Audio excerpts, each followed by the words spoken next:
Well, tonight we're sitting down with Jordan. Thank you, Jordan, for joining us here in Santa Barbara. Thank you for having me. Thank you. So I'm going to be real, Jacob. I saw the title of Jordan's presentation and I glitched for a moment because I was like, I thought we were a psychedelic social club here to talk about trippin' and she. And so I want to hear from you, Jordan, why you're bringing your voice on this topic to the district house. Yeah, that's a great question. That was something that Jacob and I actually took a minute as we were getting to know each other and to talk about, why does this make sense? Why am I here? Why would I be invited to this? And I think after we did some exploration about what District216 stands for, and knowing all of the incredible work that you guys do on a week in, week out basis, you're learning a lot about connection in yourselves and your community and how that applies to the outside world. And I think for me particularly, when I'm talking about tenets of talent management, and I'll get into that and you'll see why, but I think that it's one thing to learn about yourself and your experiences, but then how do you apply that outside into your working life, your relationships, your career? Because it's all synergistic. And so the lessons and the tenets that I pull from my career, you'll probably recognize and see that and recognize that in your own lives, and also the work you've been doing through 216 and how that relates. And I'm always here to say that my job is really just to remind you what you already know. I'm not here to tell you something new or blow your mind with some kind of thing that you've never heard before, but I'm here to remind you of this space that we're all in together. And that's the through line in the correlation. Mm-hmm. Beautiful. Yeah, and before we delve into your presentation on the tenets, I would love to hear a little bit more about your psychedelic awakening and how those altered spaces have shaped you into the being that you are in the role that you're in. Yeah, thank you. I think that particularly for me, my journey with psychedelics is relatively new in the last few years. It was something that I was actually turned on to by one of my friends, and she had mentioned, I started microdosing. And I said, well, I don't really have like a micro in my vocabulary. I don't really know what that experience is like personally, because it was always for the reason to have fun or do something that is get out of my head, be away from where I needed to focus as an escape. And then realizing that it can be something that enhances my experience on a daily basis is when I really started experimenting with microdosing. Psilocybin particularly. But it is something now that, as I'm saying, I realize that the time and place for new experiences is just about any time. And so if you actually take a step back and you look at what am I trying to really do and what am I trying to accomplish, and you realize that there's another tool, or like I say, an arrow in your quiver that can help you hit a new target, then why not try it? Why not experiment? Why not do some self-healing? I myself, I lost my father at a very young age. I've been through so many different kinds of therapy throughout my life. And this is just something that I felt like helped me get a little bit more in touch with the daily thought processes that I was going through. And it's not like I was, microdosing and then, having a trip and then jumping on a Zoom meeting, kind of a thing, although that could be fun. Maybe that's a 2025 thing. But it is something that I feel like has really improved and enhanced my life on a daily basis when I do take the medicine. Aside from having a cocktail or, smoking a joint or a bowl or something like that, there's a real intention when I decide to open my mind and have that exploration for the day. Mm-hmm. And it's been a beautiful experience. And I'm so fortunate to have been exposed to it and be exposed to the community and new friends that can kind of help Sherpa me and the rest of the world into this new space. What I heard from that is you're someone who I would describe as well therapized. like with a traumatic background, you Right. explore a lot. And then in what you described about microdosing, is it sort of led you into your own inner inquiry and insight in a way that didn't require another person to lead you there. That's correct. And I think that too, it gives me the space. There's always that brief moment, right? When you have between an action or an input and a reaction and the output. There's always that brief moment for a second when you wish you could kind of freeze time and then think about what you want to say, think about what you want to do, respond appropriately. But it's such a brief moment that we're not very good at it. I feel like personally that this has helped me slow that time down a little bit. Whether I'm microdosing or not, it has helped me realize that I can take that beat for as long as I want. I don't need to be instructed by someone to do that. It's within me. It's something that I control and I discovered, right? And actually one quote that I heard recently that I really love, it's like my newest favorite quote is, and I'm probably gonna butcher it, just like I butcher jokes. Just so you know, I cannot tell a joke. But the quote essentially is that you can't control the temperature of the world, but you're a thermometer or a thermostat, and you can control how and to what degree you respond. Mm-hmm. And I feel like that has been something that has been a blessing that psychedelics has allowed me to expand further and really delve into more. Mm-hmm. Thank you for sharing that. I find that that's a theme comes up, that theme of responsiveness comes up a lot in these conversations. And I feel that's a really important quality for us to all cultivate within ourselves, is that ability to respond instead of react. And I sense that micro has come into your vocabulary and into your lifestyle more in your explorations. And I feel like tonight you're giving us a micro version of your tenets. I am. And I do joke. Sometimes people get worried. They're like, 12. I'm like, oh, that's a long, not going through all 12 tonight. I promise. Maybe it's just like 11 and a half. Yeah, of those. a synthesis. Yeah. Sweet. Well, I'm going to hop into the audience to receive your presentation. And for all of us in the audience, as questions come up, please save them for the audience Q&A. You will be given a mic when it is time to ask your question. And I will see you then. Thank you, Hannah Jo. And I want to start and open this as a question for everybody. Have you ever discovered something that you're really good at, or you're intensely interested in it? And then you received critical support from a mentor who really helped you shapen and sharpen that into a deep, abiding passion. Maybe even an expertise or a new endeavor. So I began practicing martial arts at the age of 11, shortly after my father died, as I mentioned. And I quickly got serious about it. I was training 4 days a week. I got my first degree adult black belt when I was 16 years old. I was one of the Taekwondo captains at USC, at University of Southern California. I mean, it was like my thing. But I recognized that I would have never been able to do my thing if I was just doing it on my own. Now, during this critical time in my life, I was fortunate enough to have worked and studied under the Palin family, who my master instructor, Joseph Palin, was his name. But his father, he was a key figure in establishing and popularizing the Philippine martial arts in the California Bay Area in the 1960s. And just to give you a little context of what that is, that's like when Bruce Lee came to the Bay Area and really started popping off, and everything became like a really big intentional martial arts kind of fandom. So focusing on the harmony between mind and body, my master instructor, Joseph, he was a methodical tactician when it came to the intricacies of ground fighting, weapons training, from the position of your hips to your direction of your knuckles, just even when and how you were breathing, everything had to be in near perfect concert to affect, or to essentially come together for maximum effect.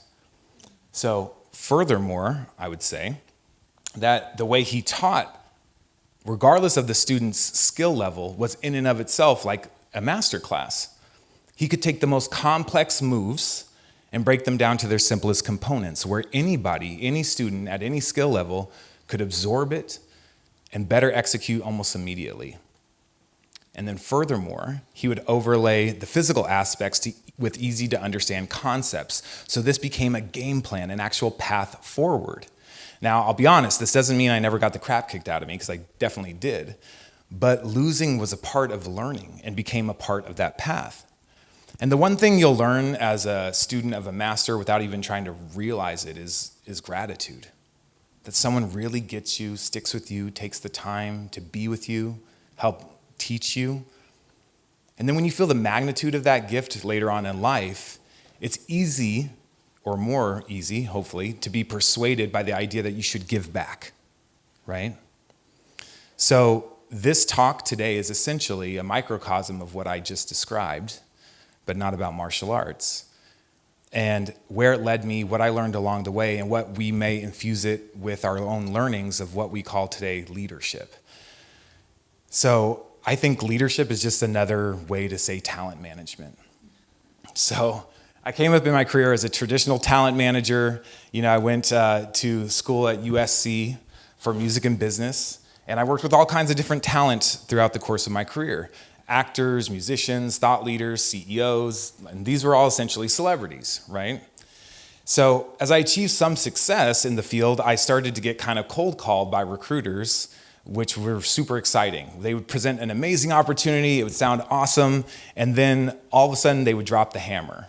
So as a talent manager, you have like at least 10 years of human resources experience, right? I'm like, what? What are we talking about here? Like, that was a frustrating bait and switch for me always, because I realized that outside of my home base of Los Angeles, the job title of talent manager no longer carried whatever cachet it may have once had, right? So I started actually questioning myself, but I began understanding their confusion and their frustration. But aside from the specifics of the actual job, what are the critical differences, if any, between managing individuals, driving revenue, bringing a product to market, all of those things? What are the real differences besides the industry? And I thought, could what I've learned working with celebrities and talent be something that is applicable for others? Any talent in any industry. So I stopped kind of thinking about this in existential terms, and I started really kind of working on a theory. And in 2020, as we were all kind of going through everything together in 2020, I got a call from one of my really good friends, and she had presented me with another great opportunity that sounded amazing. It kind of gave me flashbacks to the HR conversations. And she wanted me to leave and jump ship from what I was doing in entertainment to lead the talent and business development efforts in Central and Southern California for a top medical genetics company focusing on hereditary cancer. I was like, boo. I have led business development efforts for a world-renowned tech startup that at times had touched the medical field, but I had no medical industry experience. And I'd sold and packaged some like big deals, multi-million-dollar deals, but I had no sales experience. But I thought to myself, like any good junior scientist trying to test a theory, why not? So I jumped ship and I took the gig.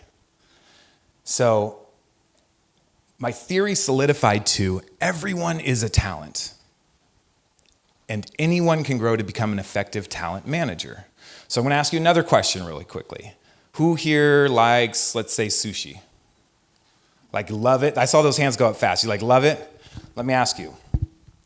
Don't you think your favorite sushi chef is a talent? Right? What about that magically multitasking administrative assistant? Or that CPA that gets you out of tax trouble every year when tax season? I'm not saying to break any laws. I'm just saying people work magic. Of course they are, right? We must recognize that there's potential for massive growth and success in all of us and in anything we do, whether it's an HVAC technician, a barber, administrative assistant, or a teacher, especially teachers, right? We must make sure that we understand that it takes the specific discipline of talent cultivation. These people help us achieve our greatest successes. And it takes so much effort. how can you not see that as being a talent manager? I think H. Jackson Brown got it right when he said, talent without discipline is like an octopus on roller skates. There's plenty of movement, but you never know if you're going sideways, forwards, backwards. And this is my friend Herbert. And I love how subtly concerned his eyes look in this, but I promise there's no sushi was harmed in the making of this AI-generated abomination I made. But those who also seek to impart wisdom, guide with direction, Sherpa others towards a shared goal, become managers of talent, or as we call, leaders. Minding and nurturing talent and creativity has never been more important, especially for ourselves, than it is today. Creativity solves difficult problems at scale and creates fulfillment for the people around them. So clearly, I believe, and you can agree with me or not, that our institutions are not creative enough. If they were, all big problems would be solved. Well, they'd be solved and probably sold. And then all people would feel fulfilled at work. So creative leaders unleash the creativity of those around them. They find the latent greatness of their people, pull the lead off the collar, and let that talent run to the widest horizon possible. And by now, I don't think there's anything I've learned in talent management that doesn't apply to every other kind of job and every other kind of leadership. I'm a newer dad myself, and I even think talent management applies to parenting. My kids are at very difficult stages right now, 7.5, 2.5, and 8 months. I bet if you have kids, it didn't matter what ages I rattled off, you'd probably agree. But I am still working on that offshoot of the theory. But essentially, why couldn't I be successful supporting these cancer doctors just as I had supported these Hollywood rock stars? If I fully embraced my theory, wouldn't it work? Even in a very tough field like medical genetics. My experiment, you may be curious to learn, turned out pretty well. And as a talent manager teaching oncologists about hereditary cancer, I achieved the number 4 overall position in the company for my first full year, and I got the sales world's prestigious President's Club. Now, I don't mean to brag about that or beat my chest about that, because it was far too early for me to claim expertise in what I was doing, but I had to give credit for the way I was doing it. So today I'm going to just share a few of my tenets of talent management that I developed based on the theory, and working with some of the great names in entertainment you may or may not know. You know, depends, I guess, on your age. Depends. We'll all see how old we are in this room for a minute. But the tenets come straight from my career, and they describe the kind of leader that I try to be, the kind of dad that I hope to be, and the kind of talent that I think we all are. So I hope these stories resonate with you, not only personally, but professionally as well, because if we admit it, the pandemic showed us that there's no such thing as a work-life balance anymore. It's all life. And so the more talent we can bring to it, the better we'll all live. So, and that's not AI, I promise. It's not. Tenet number 1, know your talent, know your role. Each talent has a unique personal brand journey. How can managers help make the most of it? Most meaning, most impact. We have to know who we're leading and what our role is, not in existential terms, but in relationship terms. Why are we here? So the personal brand used to be the province of celebrity.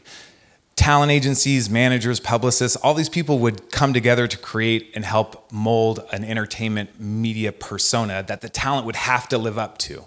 Now, this was very tricky back in the day, but it has become even trickier now with the advent of social media. Social media influencers vie for our attention by creating personal brands and specific forms of expression. And honestly, you may or may not have heard of this guy here. His name's Kabi Lame. And he may or may not have heard of personal branding when he was just a Senegalese Italian kid making goofy videos on TikTok. But since he partnered up with corporate sponsors who help him earn over $100,000 for every video he posts, I can assure you that there are a lot of people trying to copy and maintain and hone in on his personal brand. But it's something he had already. His 160 million TikTok followers know what that brand is. But what is it really? Now, look, if you're as annoyed as I am by this persistent idea of personal branding, this like nails on a chalkboard to me, I hate it, then maybe it would be better to think of this less in terms of fame and more in terms of frame. Your personal brand, and you do have one, is every experience that people have of you.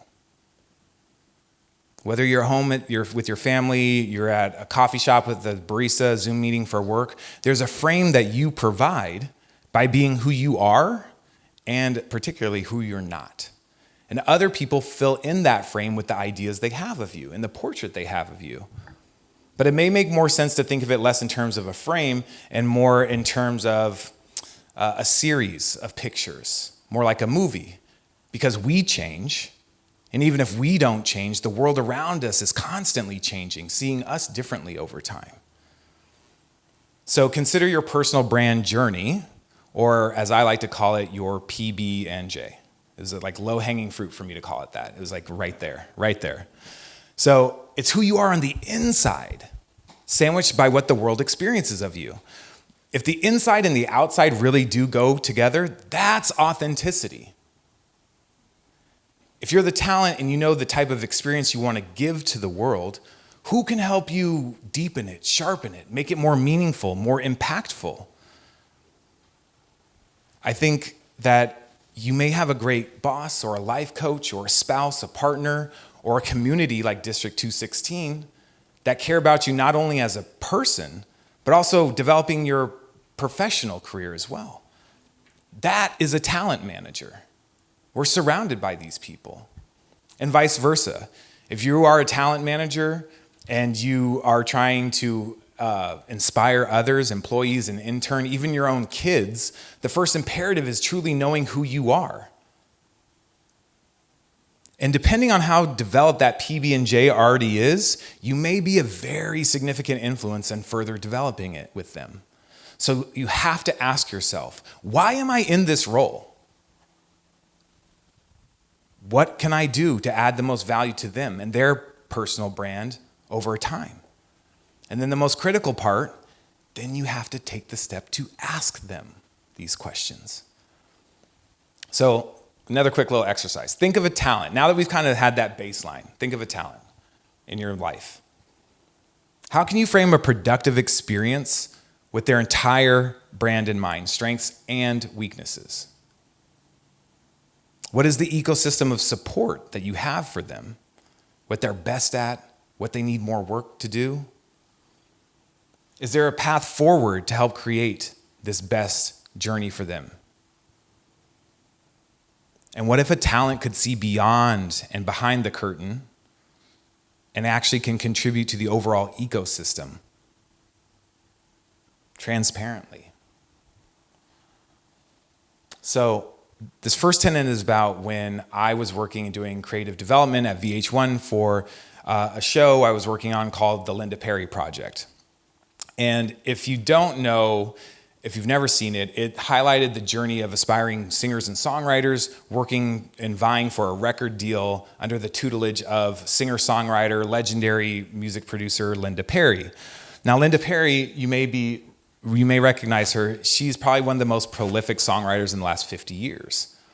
And from anywhere from Christina Aguilera, Pink, Alicia Keys, she writes those massive hits. So when she chooses, though, to work with a talent, that creative ideation and her strategy centers around the personal discovery of the people that she's working with. She translates those results into authentic artistry and infuses that authentic artistry into their actual work, the product, the performance, the branding, everything. So Linda says, my true talent is helping people discover who they really are. From that place of understanding, she digs in, she peels back the layers. She's questioning them, trying to figure out what they need to be successful. So she draws the best and worst out of their experiences. You have to, right? As you do this self-exploration, and infuses that into the art. Now, It's part masterclass, part magic, and it is definitely a little bit of therapy. And she was doing it well before all of these songwriter shows out called Songland or CMA Country Series. It's truly a beautiful thing to believe and to see. And one time on set, she was working with this artist, and the artist was super frustrated and didn't know what Linda wanted from her, and she was just getting upset, visibly upset. And she just yelled and exclaimed, I don't know what you want from me. And Linda calmly yet firmly said, I want you. That's what I want.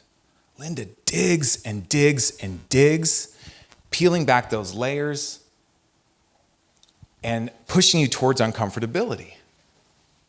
Now, she can take an artist and a song from popular to iconic, so you probably want to listen to some of that advice. But she said once, I know when people break through self-doubt, push through vulnerabilities, and work through insecurities, magic happens. Notice that word through. She didn't say that somebody needed to work around the hard stuff, right? We all know that. You can't work around the hard stuff, maybe temporarily, but you have to work through it. By understanding your talent, setting goals that are realistic to their strengths and weaknesses, you really set them towards a trajectory towards impactful work. Now, awareness of personal brands is great and all that, and relevant opportunities is cool, but does your talent really trust you enough to actually help them develop more than the surface area of their persona? And how do you actually engender that trust? I believe it only comes from first knowing who you are. You can't ask a talent to do an exploration you're unwilling to do yourself, right? More importantly, when you're understanding your own flaws and your own biases and your vulnerabilities, you get out of the way to let that talent shine beyond the shadow of your own self-interest. So it's like what the poet Naomi Shihab Nye says about the humble onion. It heats it up and it's clear and it blends itself into all the other ingredients.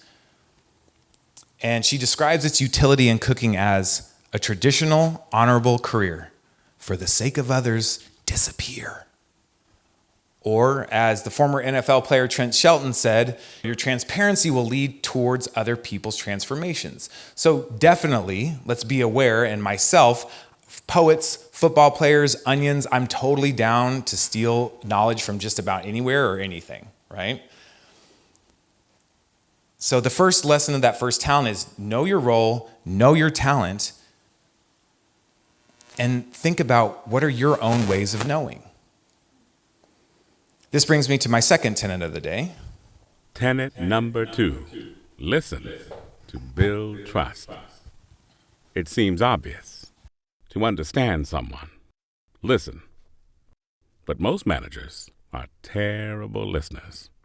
They have agendas. They're looking for ways to use the power they have effectively. But talent management is about unleashing the power of others. I managed singer Naya Kete and her new band Say Real for several years, and she became more well-known after appearing on NBC's The Voice.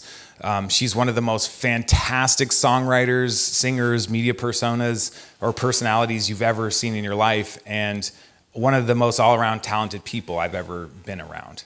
And I'm honestly so grateful to consider her a dear friend. And one day, we were in a long development session, and she asked me a very simple question. And I answered with a beautiful, verbose, 5-minute soliloquy about everything we should be doing. She sat there listening quietly, nodding her head. And when I was done, she said, sometimes you talk too much. And sometimes I need you to just be quiet and tell me that you hear me. Now, as much as my ego was stung by that, she was absolutely right. And I didn't spend another 5 minutes telling her that I was listening to her, right? Simple question, simple answer. A more complex question may be asked to break it down a little bit, but either way, be open to this, whatever comes back to you, right? Listening without an agenda. Not fake listening, not mirroring, not ing, but engaging in total concentration. This allows for new ideas and learnings to flourish and grow when you allow that space that we were just talking about. If Naya pointed out what not to do, I was taught the opposite by a rock star with 30 plus years of staying power, and this is where we might get into our age gaps a little bit, but about listening. Bret Michaels, frontman of the band Poison, 50 million records sold, everybody knows TV Apprentice, Celebrity Apprentice alumni and winner. Bret Michaels is that rock star. Now, Bret is someone who can meet you, talk to you for a few minutes, and you not see him for a year, and he'll probably not only remember your name, but the conversation that you actually had. He has this uncanny ability to be a master communicator. And when he's with somebody, you have this profound sense that he is truly present with you. So if you've never watched VH1 before, or you weren't familiar with the show, that pretty much solidified that Bret Michaels is VH1 royalty due to his show Rock of Love. And I had to put those corny flames on that one, because that's like really on brand for that show, right? But it was cast and executively produced by my former boss and still mentor, Leah Horowitz.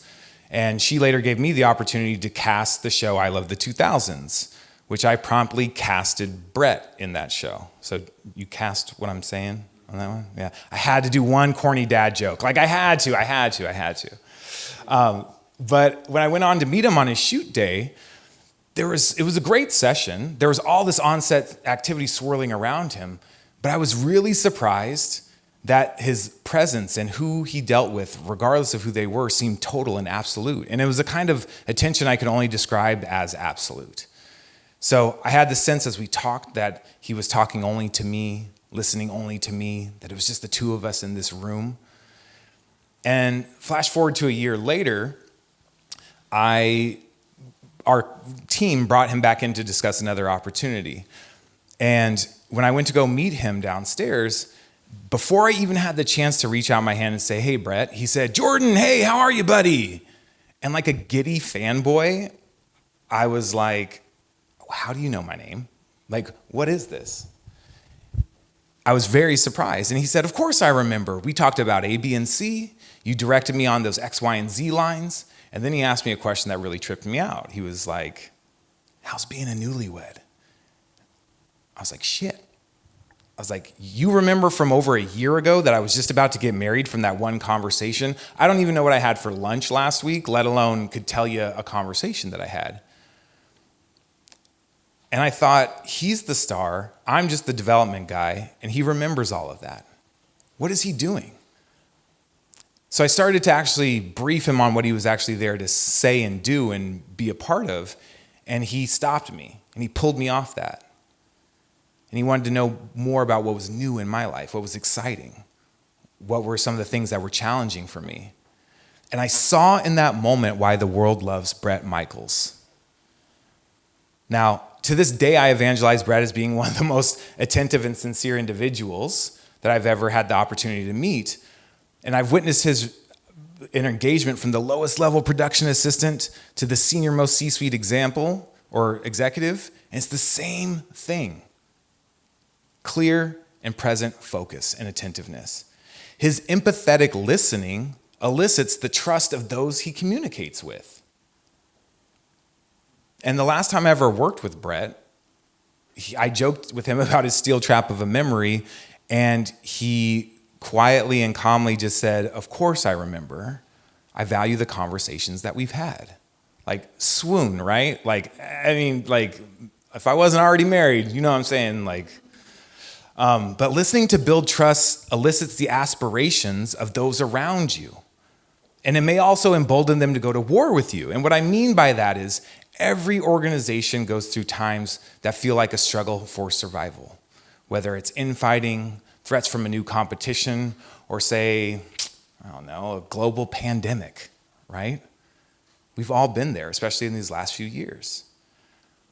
But when you've established real trust with your talent, the listening and the learning goes both ways.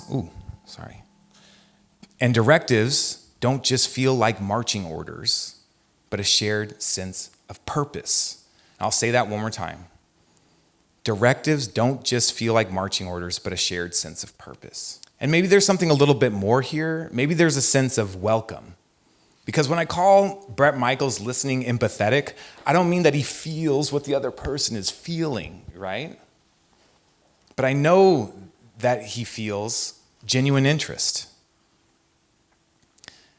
And I also know that he creates a space where you're welcome to feel what you want to feel and then share it. So his absolute presence, again, creates absolute trust. Now, when you have that trust with a talent, mutual and goes both ways, the one key thing about honest talent management is you can both be honest with each other if there's that trust. You can be honest about what they're good at, what they need a little bit more work on, and what will entail more risk. The talent knows that they can fail and you still have their back. And that's going to bring me to the last tenet I'm going to talk to you about today. Embrace reciprocity. Partnerships are sustained by a reciprocal exchange of value. It doesn't always have to be perfectly equal, but prolonged, unremedied imbalance isn't really a partnership. Pay attention to the give and take. Embrace reciprocity. You'll be glad you did. One time early in my career, one of my most significant mentors, Rita Venari, wanted to take me out to lunch. And this was like a big deal. You know, Rita wants to take me to lunch. I was like an assistant and I was getting geeked up about it. And Rita, a little bit of background on her, she's the first female voiceover agent in all of Hollywood ever, the president of SPV Talent, and she's the president of the Association of Talent Agencies. So I was like really excited to be under her tutelage and be a mentor. And we sat down for lunch and she point blank asked me, "What do you want to do with the rest of your life? I know it's not this." I was like, that's truthful, right? But she was communicating to me that the balance of our partnership was off, that it was okay to end an arrangement. And she wanted to support me in that. She told me that if it's not working for you, it's definitely not going to work for me, and vice versa. So, I realized that burnout at this point is far worse for both parties and leaves no room for a future partnership. I wouldn't have had dinner with Rita about 3 weeks ago if I had suffered through it and burnt out and didn't feel that support. So embracing reciprocity, i.e. reciprocal support, communication, respect, we build stronger networks together and supportive acts just become the norm. They just become the norm. So remember, I had an extraordinary first mentor in Master Joseph. The bar was set very high as I learned how much he gave me with his generosity, his kindness. He took in who I was as a person and then gave me back what I needed. Rita Venari cleared that bar by caring about me both personally and professionally. From simple guidance to strategic note-taking to explaining when I fucked it up and my whole team was essentially needing to feel that, to treating more nuanced things like strategic note-taking when I was answering phones. Rita was a person that was not only helping me discover who I was as a talent, but draw the most out of other talent and pushing them towards goals that they didn't even know were possible. She helped me, as we said, cut our teeth in entertainment before I even knew what the hell that phrase meant. And later in my career, I was actually assigned to cover an interview and testimonial with rock and roll legend and Hall of Famer Steven Tyler of Aerosmith. And this shoot was supposed to be at his house for Linda Perry's show, who I was talking about in tenet number 1. They're all buddy-buddy. As I drove up to the house and I got out of my car, I was expecting like some production assistant or somebody to answer the door. But as I got there, he opened the door, shirtless, wearing a silk robe. And depending on the audience I'm talking to, which I feel safe here in this space, he was actually wearing a fucking thong, right? And as he opened the door, yeah, I see. Yeah, you seen it? Yeah, exactly. You know, and as he opened the door shirtless like this is like, so opens the door, a gust of wind, like out of a music video, I swear to God, a gust of wind out of a music video blows the door open, because the back door was open. You know how you get that cross breeze? It blows and his thing is flying and flowing. He has his long hair. He's got feathers tied in his hair. And I mean, this is a rock star, right? That one-of-a-kind mouth, this is not a real picture, this is AI, right? That one-of-a-kind mouth and voice of his yelling out to me, Jordan! Like, my name was the refrain of a stadium anthem that he just came off stage doing.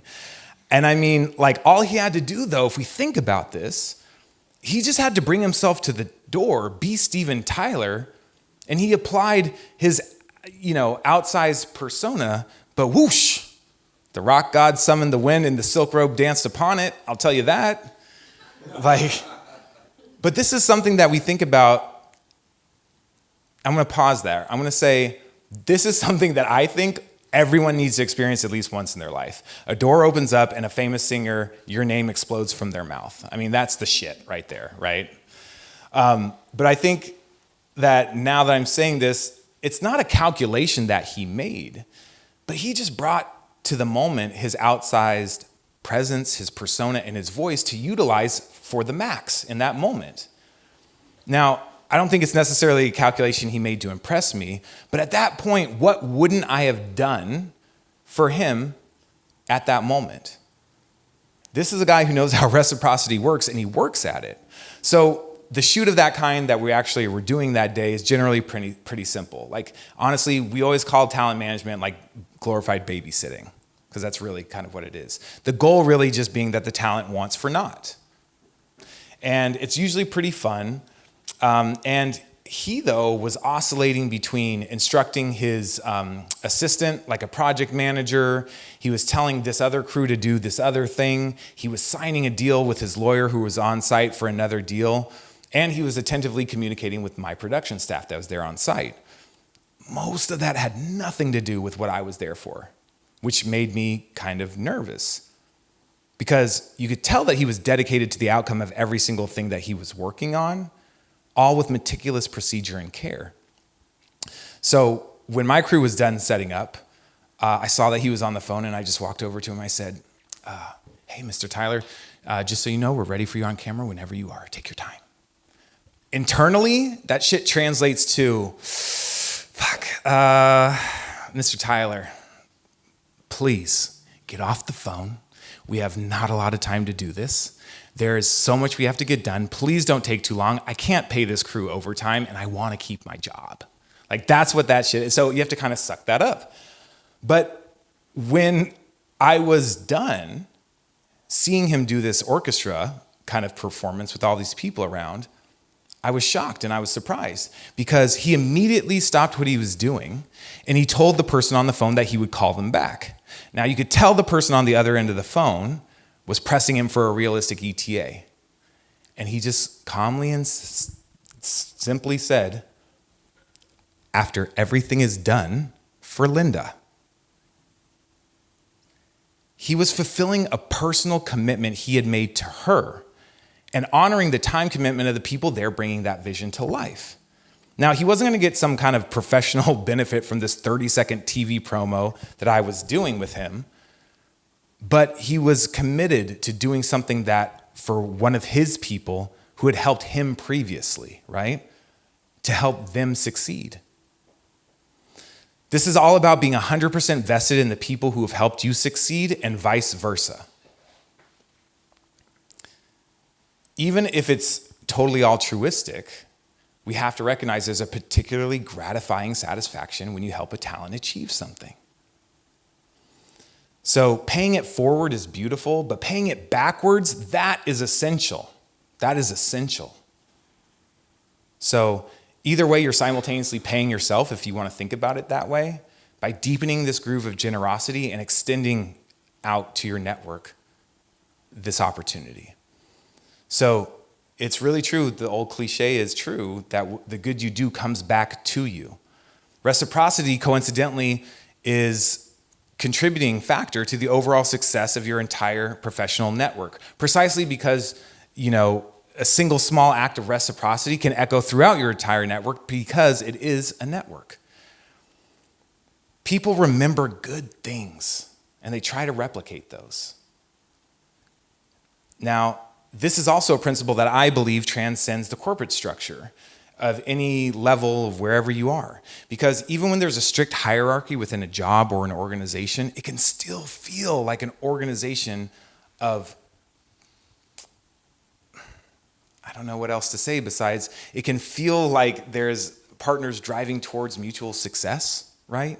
Even though we know that there are these structures in place. So one of my interns once reminded me that it was my job to send the elevator back down once you get to the top. And I think that most people and managers of talent and people forget the struggle they themselves once endured. They forget that. Again, supportive acts become the norm when you embrace reciprocity. Rita Venari and Steven Tyler are just two examples of how that act of reciprocity can become a culture. And that culture is of reciprocity for mutual growth and respect and success. So I imagine that most of these tenets, they're the three that I shared with you today, they align kind of with your own ideas about leadership. And these moments I shared, they're really how I shaped my method and developed my lens.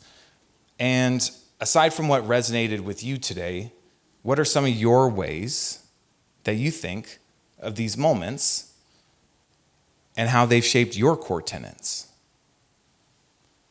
In all of this, I'm just trying to give examples of things that I find are generally applicable from my own experiences, right? But a lot of these stories involve celebrities partially because that's who I've worked with, right? That's just my experience. But mostly because I think I've identified these and these principles in these people because these are what made them celebrities.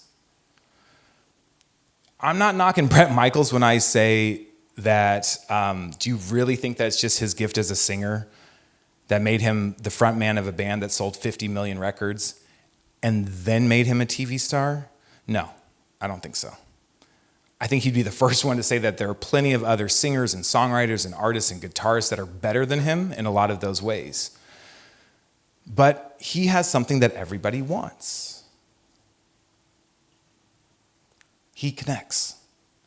He makes people feel like they matter. So the 12 tenets of talent management, as we come full circle here, why I'm here tonight, is that they're ultimately about connection. At the heart of each one is a principle that leads back to a single core idea, like spokes to a hub of a wheel. And that core idea is about finding in and of ourselves a welcoming space for the people around us, at work, at home, in our communities, wherever we are in the moment. And the wheel around that hub, not to get too grandiose tonight, is life. It goes around pretty fucking fast. And then, gone. There's so much to pull at us and distract us on a day-to-day basis. But I believe that those who know the secrets of connection and what we're doing here tonight is something that goes beyond the time constraints we often feel. To hold infinity in the palm of our hand and eternity in an hour, like the poet William Blake said. So in a divided world, what is the value of your undivided attention? Infinite. What is the value of quiet, selfless listening? Infinite. In a world that enshrines this illusion of individual successes, which we know not to be true, what is the value of your network, your allies, your collaborators, your friends, your family? infinite, and particularly in a world that's hell-bent on destruction that we're probably all feeling, what is your value for your support for creativity? Infinite. I believe that as a talent and talent manager, you have everything in and of yourself and with those around you to lead a life and cultivate a world of deeper understanding, more compassion, and more meaningful understanding. From your own experience in life, and at places like this, at District216, I hope you find your own tenets that supplant these. And you probably already have a lot of them figured out. But let these also be a spark or a conduit to help you live a more fulfilling life and live a sense of purpose in bringing the world together and bringing the best out of people. Because the time is now. There is no other time. Thank you for your time.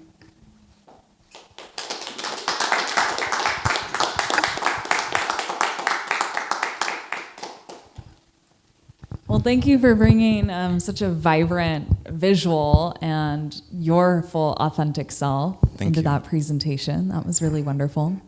What I feel I received at the end of it, which honestly was really helpful, is like these core qualities that are so high value and so timeless, we can each tune into and amplify with that intention and with that exercise. Right. I mean, like I said, my job isn't to, it's just to remind you of the things you already know, but maybe in a different delivery mechanism that may make a little sense to you in this moment. Or even some of the things, like I know the events you guys have held here all year, like you talk a lot about this stuff as well. Where do we go from there? What is the actionable result and impact after we leave here? When we leave these sacred spaces with trust and we're thrust back into the world where they don't know about this or they don't know about your own exploration, we have to just find new ways to kind of constantly innovate within ourselves. Mm-hmm. Yeah. And what you said at the very beginning is taking that beat to choose. And I feel like the more we create that space within ourselves, the more we can remember these tenets in a way that is just through listening to what's authentic. Because I feel all that you shared is actually what's there when we slow down and shut up. Right. Thanks, Naya. I probably should have called her on speakerphone right now and be like, hey, I'm telling that story where you told me to shut the fuck up. She loves that story. She loves it. There's something so real and true about all the concepts we have of what we need to do, and then the reality of when we do less and just focus on being who we truly are. That's where we find the connections of such high value that you're describing.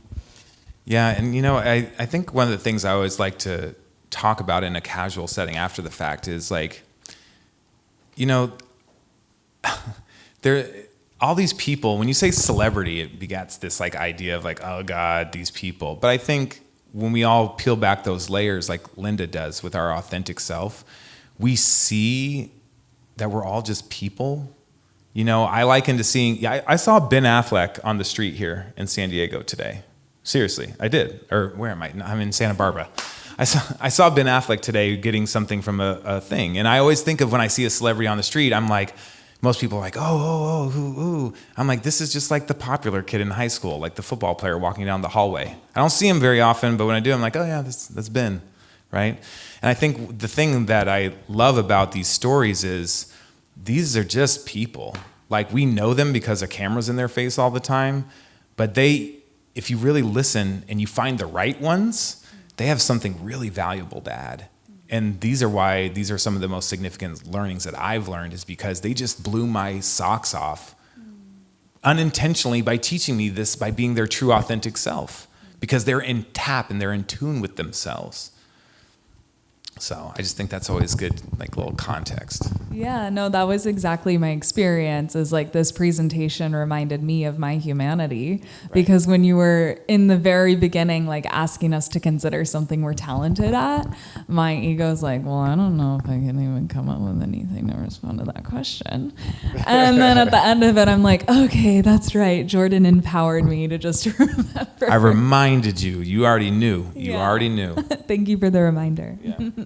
Well, I would like to give space for the audience to share their voice and their questions as well. I will bring you my mic and we will share it. Becca is here. I was looking past your head. Great, thank you. So if you have a question for Jordan, you can raise your hand. Becca will bring you the mic, and that's all for now. It could even be a statement too. Yeah, I like just reflection. shooting it. Sometimes I keep feeling like I'm in a corporate room and I can't curse, and I'm like, I love cursing though. It's like my favorite thing in the world to do. Awesome. Well, I just wanted to share some gratitude for when you talked about authenticity. It was such a great description of it. Well, thank you. When what's on the inside matches what's going on the outside. So the only thing that comes to mind is, where can we hear you talk about the 9 other tenets? That's interesting. I'm pausing, like, you guys are like, this guy's full of shit. He doesn't have 9 more.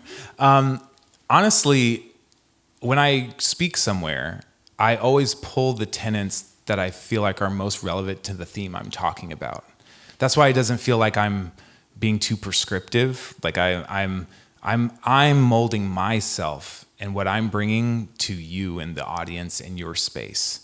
So I would say that there hasn't been a place where I've talked about all 12 together, but in different areas and different times and spaces, I will talk about different things. Like after Hannah Jo and I talked the other day, I cut out 2 tenets because I wanted to make sure that we had enough space for everything that we were feeling today. But I'm always happy to share those anecdotally. I actually I don't want to write a book because that's ridiculous, because I can't fill 200 pages with this stuff. But I think it would be kind of cool to do like a brochure, maybe like one of those airplane brochures that kind of fold out. So maybe I'll work on that. But 2 of the tenets I cut out today that I think are still applicable. One is building a support team in a community around you. And I learned my best lesson from Snoop Dogg. No, and I know, it's a great story. It's a good one. And also, we were talking a little bit about failure earlier today. And Nicole Richie was somebody who taught me that she one time just told me, I don't ever do anything that I'm not interested in. And that blew my mind at the time. And I recognize, of course, that she's well-resourced. She comes from a famous family. But the point is, she takes the time to pursue those creative aspirations and go in on those endeavors. And once she commits to doing something, because she's done that experiment where she's actually pushed forward to try something new, she then is okay in that moment with failure. And that also was crazy to me. I don't think I handle failure well generally, and I don't think a lot of us do. But if we flip it on our head and we start thinking about, okay, I'm only going to try the things that interest me. And if I fail, it's okay because I tried. And that makes me okay with failure. So I know that was more of a verbose response, probably. You probably are like, Naya told me shut up. But I think that I'm always willing to share those stories. And there may be a time in the future where I'll have them all down on a mini pamphlet or something like that. Unless I can get Morgan Freeman to write it for me, which, by the way, that wasn't Morgan Freeman. I'm sure you could probably tell, but that was an old client that I worked with that is hired very regularly when Morgan Freeman's not available for a voice to do a voiceover for him. So I thought that would be cool. Instead of me reading it off a screen, him reading it would be better. So, Well, I could see you filling 200 pages with this, from what I experienced. oh, thank you. I appreciate that. I'm going to soak that in as gratitude and not come up with some snarky quip that is degrading myself about that, but I very much appreciate that. Thank you. So I experienced the reciprocity, what you were talking about, with a famous singer-songwriter. in a very highly personally vulnerable, almost terrifying experience where this individual, in the midst of about 60 people in the water, were both surfers, he zoned in on me on the beach, acknowledged my name because we knew each other as friends, and encouraged me to come into the water. What was going on in the water was another famous person who's a surfer was creating a polarized, big timing situation. And I was standing there wanting to go do my passion, but feeling my own personal insecurity about how I was going to translate weaving through the tension that was in the water. So this songwriter called my name. I could barely see it was him because I was looking into the sun. And he said, it's me. Come out, you belong out here. As I paddled out, I said to him, you're my soul man. And what I was really saying was, how did you feel that in me? Right. And as we paddled out, he acknowledged the guy who was polarizing in a positive way. He's like, look, Jack, da da da da. And what he was doing was trying to get a read on what I was feeling. And the next thing he did that was so beautiful was, hey, I tried this on my kids last night.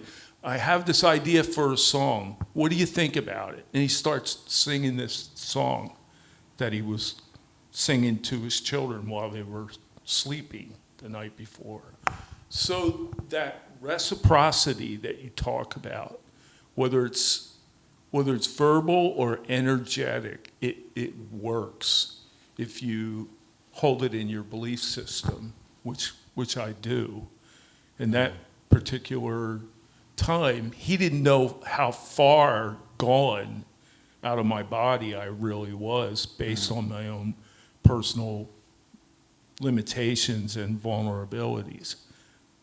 But he picked up on it. Yeah. And he walked this talk. So that's awesome.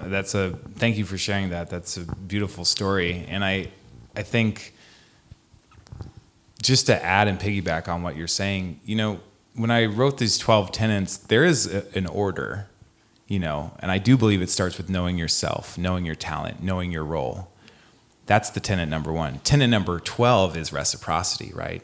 Because by the time you get through and you work and you figure out all this stuff and you've gone through these paths, by the end, you want to give back, right? You want people to feel welcome and have that space. Just like the Bret Michaels story.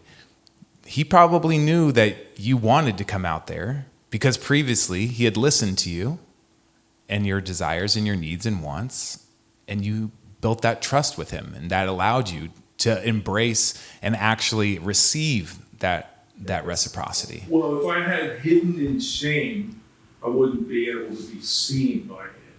But there I was, openly vulnerable, and he's like, oh, okay, I'm going to step up. Yeah. That's great. That's awesome. Thank you for sharing that. Yeah. That's super cool.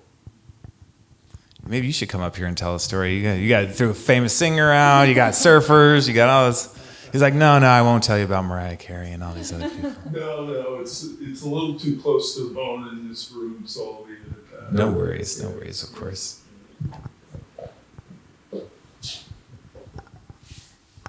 I forget what the topic was that you were talking about, but you said something about, I think just like human systems just being very inefficient because we don't have people very fulfilled, they're not engaged with what they're doing. How do we create ecosystems like that where people can go through the 12 tenets or can, what's the word? or where we actually are finding or helping people find their authentic expression. Like how does that come about? Like what do you need to build for someone, or I mean, what type of environment do we need to create so we are more efficient like that, where our people are fulfilled at work and finding with what they do, finding that authenticity. Yeah, I think particularly around that, it's revolves around creativity. Creativity within our own work and the communities that we're here experiencing. Because when you're open to creativity, you are allowing for new ideas to kind of come to fruition and flourish, right? So I think that if you are somebody that's open to creativity, and the line you were talking about is, saying that creativity solves difficult problems at scale, and they help fill these gaps. And then they also create fulfillment for the people experiencing them. And I think there's tons of ways to do that. I think there's thousands of ways to do that in any given moment. So I think I'll say I don't have the exact answer on how to do that broadly, but I think when you are someone that is open to creative ideation, new experiences, pulling from your support team, because most of the time when you're looking for an answer, it doesn't really work out with just a lone wolf hunting down that answer. It takes a team of people at different times and places to actually bring that to fulfillment. So I think you're doing the right things by asking the questions. You're encouraging the creative aspirations of those around you. And I think that if everyone did that, we would not have to be listening to this. There's not a lot of places like District 216 where you can come together and experience things in an open, safe learning environment that is deeper, moving towards that overall fulfillment, if that makes sense. Thank you for that question. It's great. This is why I like the Q&A section even more. This is, to be able to discuss this stuff with each other. Well, I have a final few questions for you that are a bit more personal, or at least revealing. Always. I'm an open book. So my request is that you respond just with the first thing that comes to mind. Okay. I love these. And question one is, who was your greatest influence and why? My daughters.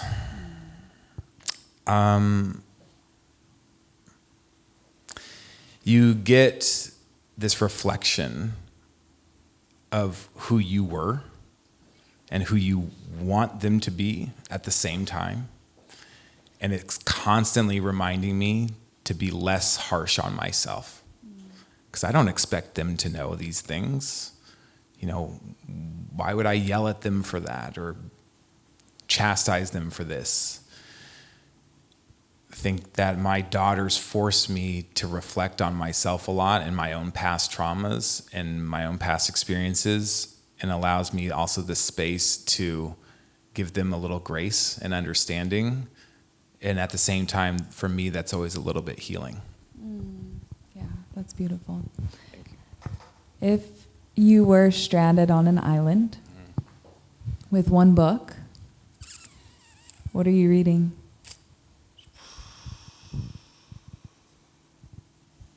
The 12 Tenets isn't written yet, right? Okay. The future. I don't know if this actually is... That's a great question.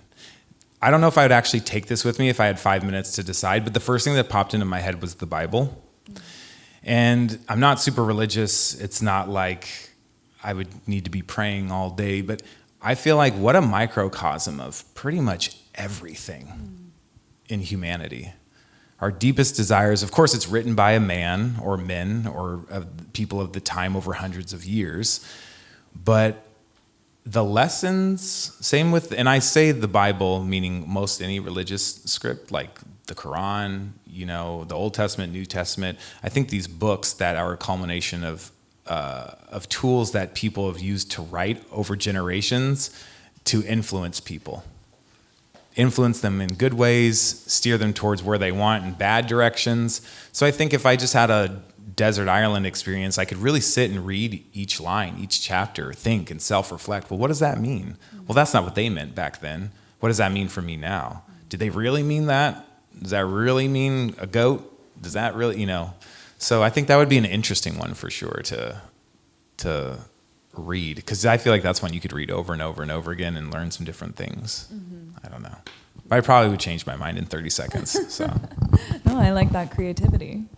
And on the island, you also have one album. So what are you listening to? Man, that's like asking my favorite child. It would have to probably be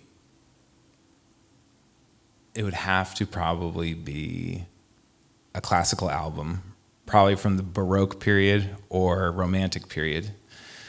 Number one, because, so it's probably either Bach, like a Bach album, or like Chopin or Debussy, because there's so much that can be told in that music without being told.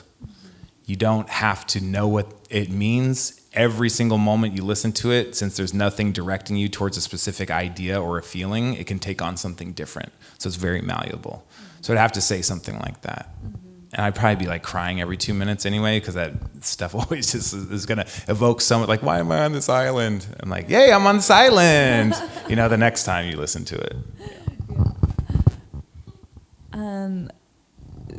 Pivoting a little bit, is there any psychedelic or plant medicine that you've been interested to try but haven't yet? Yeah, ayahuasca. Whenever I've experimented with something new, I've always done it completely sober. You know, even if I was doing it casually, I wanted to experience what it was without being influenced by other things. And I think the thing that is really impactful to me with ayahuasca in general is the experience that you have. So I've been told.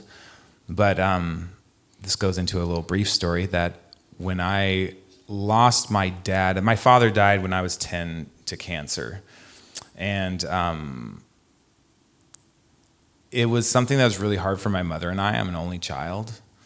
And about a couple years after after he had died, we went to Sedona, Arizona. And I spent the whole day going into the different portals there, if you're familiar with the portals. And I had this intense physical response to it immediately. And I was with my mother, and I was like, 14 years old, so I wasn't on any kind of hallucinogenics.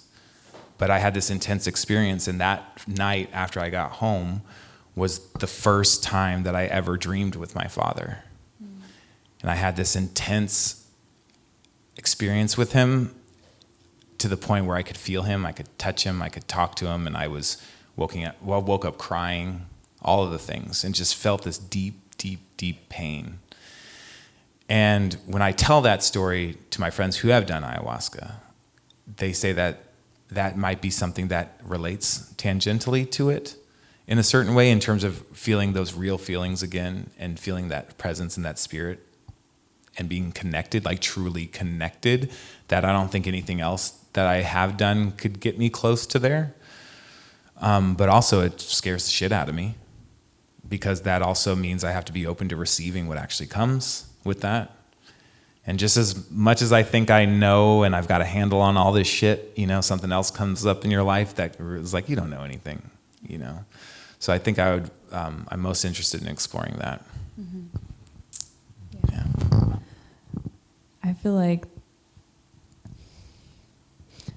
I feel like you should join us again after your ayahuasca sit and do a reassessment of the tenets or whatever with additions.